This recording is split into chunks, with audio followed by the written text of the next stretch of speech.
નમસ્કાર દર્શક મિત્રો, ટીવી18 ન્યૂઝમાં આપનું સ્વાગત છે। ટીવી18 ન્યૂઝ ગુજરાતની પળે પળની ખબર ધરાવતી ગુજરાતી ન્યૂઝ ચેનલ છે। હવે જોઈએ મુખ્ય સમાચાર। સુરત પાલિકાના લિંબાયત ઝોનમાં જર્જરિત જોખમી મિલકતોનું ડિમોલિશન।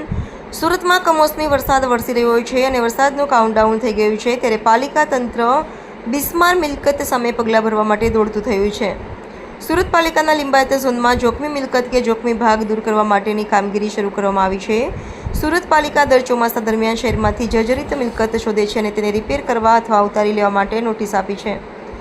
દર વર્ષની જેમ આ વર્ષે પણ સુરત પાલિકાએ શહેરમાંથી જર્જરિત મિલકત શોધીને નોટિસ આપી છે।